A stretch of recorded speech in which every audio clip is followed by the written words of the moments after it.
भारत में इस वक्त बड़े पैमाने पर एहतजाज का सिलसिला जारी है। बड़े बड़े मुतालबात हैं।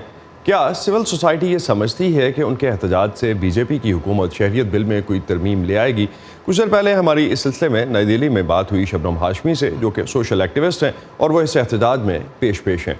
हाशमी साहबा से जब ये पूछा गया कि उन्हें क्या लगता है कि बीजेपी की हुकूमत एहतजाज के नतीजे में इन कवानीन को रिकन्सिडर करेगी। देखिए, मुझे लगता है कि BJP will wait and watch. Reconsider करे इसका कोई कंफर्मेशन नहीं है। डरे वो जरूर हैं। जिस तरह की प्रोटेस्ट पूरे हिंदुस्तान में हो रही हैं, और वो छोटी मोटी नहीं हो रही हैं। प्रोटेस्ट जो है वो लाखों लाखों लोगों की हो रही हैं। 2 दिन पहले रैली में मोदी ने कहा कि ऐसा तो कोई कहीं बात ही नहीं हुई, एनआरसी का कहीं जिक्र ही नहीं हुआ, जो बिल्कुल झूठ है। लेकिन वो घबराए हैं। वो उनको जैसे ही लगता है कि वो अगर कर पाते हैं, अगर, क्योंकि उन रिप्रेशन इस वक्त जो है वो बहुत ज्यादा है, अगर ये प्रोटेस्ट डाई डाउन हो जाती हैं तो उसके बाद वो दोबारा लाएंगे। लेकिन अभी इमीडिएटली मुझे लगता है कि महीना भर 2 महीना हो सकता है इस चीज को डिले करें वो।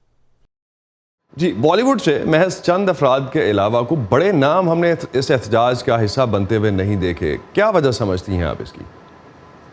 देखिए, एक तो ये समझने की बात है कि ये मेनली स्टूडेंट प्रोटेस्ट है, मेनली यूथ प्रोटेस्ट है। बॉम्बे में जो प्रोटेस्ट हुआ उसमें जो हमें सुनने में आ रहा है कि 1 लाख से 1.5 लाख के आसपास लोग थे वहां पे बॉलीवुड के लोग आए हैं। सब तो नहीं आए, बहुत ज्यादा आ सकते थे, लेकिन पहली बार निकले हैं। ये समझना जरूरी है कि मोदी का जो राज है पिछले 6 साल का, ये बहुत ही ज्यादा ऑप्रेसिव है और विंडिक्टिव है। तो कोई भी इंसान अगर इनके खिलाफ कुछ बोलता है तो उसके पीछे ये लग जाते हैं। मतलब इनकम टैक्स इंक्वायरीज होती हैं, ईडी भेज दी जाती है, पूरा एक मलाइनिंग का पूरा कैंपेन होता है जिसमें आपको एंटी नेशनल, देशद्रोही बताया जाता है। तो लोग डर से भी नहीं आते। साहब, भारतीय हुकूमत 2021 में मरदमशुमारी कराने का ऐलान कर चुकी। चंद हल्कों को खदशा है कि इससे माइनॉरिटीज को मजीद मार्जिनलाइज कर दिया जाएगा। कहाँ तक ये खदशा दुरुस्त हो सकता है? नहीं, ये बिल्कुल करेगा, क्योंकि ये पूरा जो एनपीआर का प्रोसेस भी जो है आज इन्होंने अनाउंस किया है, उसमें भी उन्होंने ऐड किया है जो पहले नहीं होता था। सेंसस में कई चीजें ऐड की हैं, जैसे माँ बाप का ही कि कब पैदा हुए, कहाँ पैदा हुए। तो अभी ये कह रहे हैं हम प्रूफ नहीं मांगेंगे, उसके बाद अगले स्टेप में फिर उसका ये प्रूफ मांगने लगेंगे। और जो एनसीआर में तो एनआरसी में तो जो गरीब इंसान है उसके पास डॉक्यूमेंट्स होते ही नहीं है।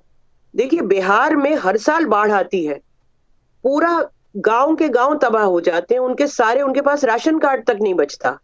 या जो हमारे देश की ट्रांसजेंडर कम्युनिटीज हैं, जिनको बचपन में ही घरों से निकाल दिया जाता है, उनके पास क्या डॉक्यूमेंट होंगे? जो नोमैडिक ट्राइब्स हैं उनका क्या होगा? तो there is a large section which is going to suffer.